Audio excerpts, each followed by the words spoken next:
Okay, welcome into what I am calling season 2 of Ruminations.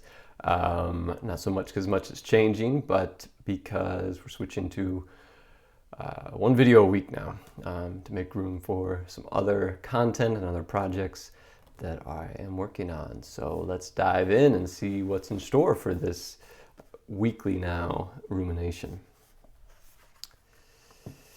All right, let's see about this one. It's called Dervish at the Door.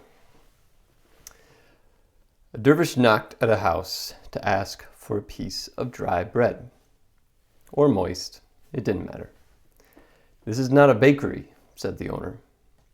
"Might you have a bit of grizzle, then? Does this look like a butcher shop? A little flour? Do you hear a grinding stone? Some water? This is not a well." Whatever the dervish asked for, the man made some tired joke and refused to give him anything. Finally, the dervish ran in the house, lifted his robe, and squatted as though to take a shit. "Hey, hey! Quiet, you sad man.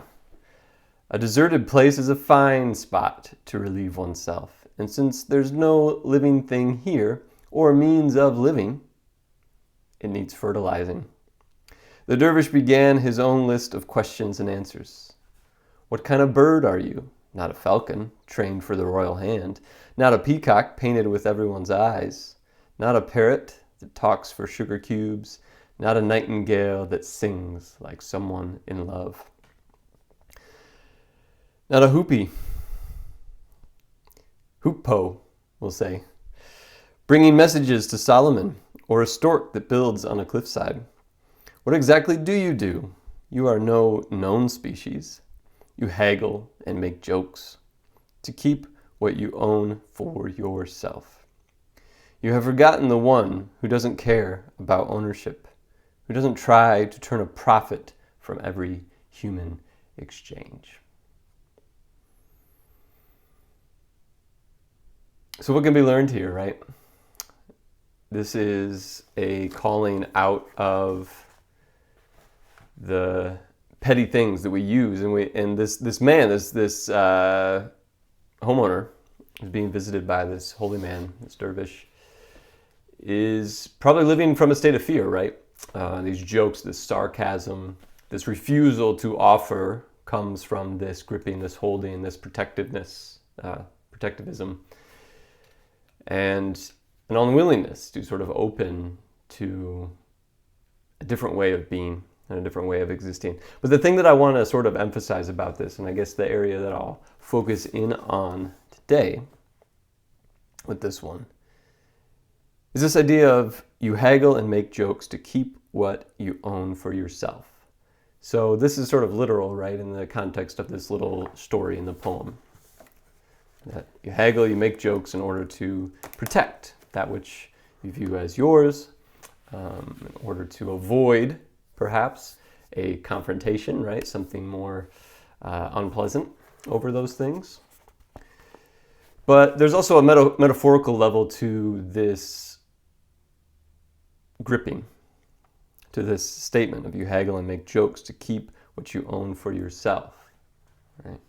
How many of us get into a situation in which maybe we're uncomfortable and maybe a joke is a little bit easier than being vulnerable and exposing ourselves? Maybe, we get into situations where we try to scratch out a better deal for ourselves, right? And we do that out of fear. We do that because we feel like we need more, or we're worried about not having enough, okay? And how often do we do that in a situation where we actually have plenty? We have more than we need. And yet, this fear keeps us gripping onto that. And so again, there's that literal interpretation of that. But also, how do we make bargains with ourselves on a daily basis about the actions that we undertake, about the ways that we spend our time? How do we sacrifice our higher ideals, our higher sense of morality? How do we sacrifice our connection to the divine and to spirit by getting wrapped up in and so concerned with smaller things, lesser things, the literal and metaphorical flour and gristle, dry bread, moist bread, right? The dervish isn't asking for much. He's asking for scraps. He's asking for things of very little value. Right? Just a little something, a little token was all that was necessary. And in some ways, the divine, our connection to spirit, only asks us for little connections, little signs and shows of commitment and devotion. Okay, and we get so much in return, just with a little something.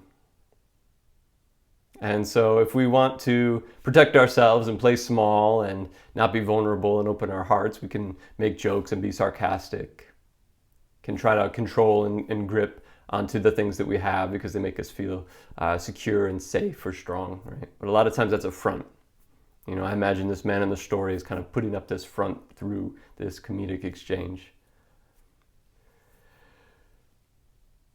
And I guess the last thing I'll point out here is Rumi's sense of humor, right? Because this dervish is like, all right, you want to make jokes? I'm going to go take a shit in the middle of your house. Okay.